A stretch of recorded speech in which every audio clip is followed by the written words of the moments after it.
Can you imagine you're down 1 point and you have 2 free throws to win the game and go to the NCAA tournament?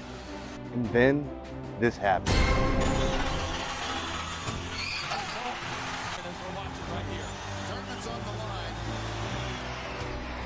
Oh, hell no! I'm Coach Sam. I'm your shooting coach. In order to give you the best free throw technique possible, we're combining my knowledge and expertise with the best free throw shooter of all time. And no, it's not Steph Curry. Nope. Nope. Not Steve Nash. Nope. It is WNBA legend Elena Delle Donne, whose career free throw percentage is nearly 94%, the highest at any level, men's or women's. Let's jump right into it. We are going over the 4 stages of a perfect free throw. And if you stay to the very end, I actually have a bonus tip for you, so make sure you stay tuned for that. First thing we want to do as a right-handed shooter in this video, I want to put my right foot directly in the midline. The next thing I'm going to do is put my opposite foot about a foot length behind. Next, take a slight turn to the side. This will help my alignment when I get lined up and ready to shoot it. I want to figure out a very comfortable bend in my knees. I don't want to be too low. Ow! And I don't want to have my legs straight up. Moving on to number 2, we want to get to our locked and loaded L position. We do this using a technique that I have created called the lazy arm swing. Once we've created our locked and loaded L position, we then want to pull our wrist back, extending our wrist and letting the ball rest on the back pads of our fingers. Now we've created a perfect 90-degree angle at 2 locations. Just real quick, if you haven't yet, hit that like, subscribe button. I'm coming out with 1 to 2 new videos every single week. You're gonna learn a lot about shooting if you're following. And with that being said, let's jump right back into it. And the third step for a perfect free throw, we're talking about the proper use and placement of our guide hand. First things first, shooters, let's talk about what you absolutely do not want to do when it comes to your guide hand. Do not push with your thumb or any of your fingers when it comes to your guide hand. This is going to create inconsistency and imbalance when it comes to your shot. Next, get rid of the T.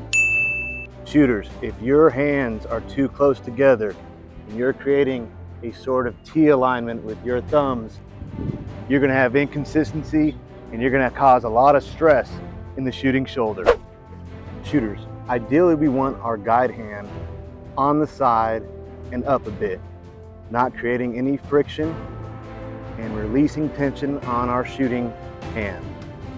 As you can see, Elena does a great job of demonstrating this. However, if you have smaller hands, or perhaps you're just not used to shooting a bigger ball, here's 2 alternatives where you can place your guide hand. First, you can consider putting it in front of the ball. Take a look at Austin Crocier here as he demonstrates that. The second option is you can put your guide hand more on top of the ball. Take a look at Kyle Korver as he demonstrates that right here. Once you've done your routine and you get to your locked and loaded position and you see a little bit either on top of the ball or you get underneath the ball, you want to hold it there for anywhere between 1 and 1.5 seconds. See, I think this takes so long. Like his routine, and interestingly, watching him pregame, he doesn't do it consistently. Sometimes it's 5 dribbles, sometimes it's 6. There's the Brooklyn crowd counting out. Okay, but seriously, let's get up to the line and shoot. We don't have all day here. It is critical at this stage that you do not bring your shoulder back and have a catapult motion to your shot. Up, stay with James, and Trevor Ariza, that's his job. Age 39, so we'll see what happens with that. Got the flagrant in the 4th. Well, he tried to go with the soft. After you release that ball, that you are falling forward on the balls of your feet. If you've made it this far, thanks for watching. As promised, I've got a huge bonus tip for you, and it's a fundamental that I call the pre-shake. No, not a pre-workout shake. The pre-shake is a common concept that I see used by incredible free throw shooters such as Deladon, Steph Curry, and even Mahmoud Abdul-Rauf.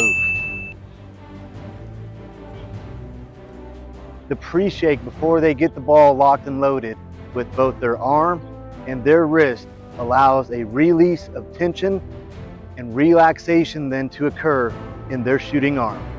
Shooters, use these techniques that I've taught you so that you don't miss a free throw, ruin your life, and end up like our poor buddy Darius right here. Thanks a lot for watching. I'll see you on the next video. And remember, shooters always shoot.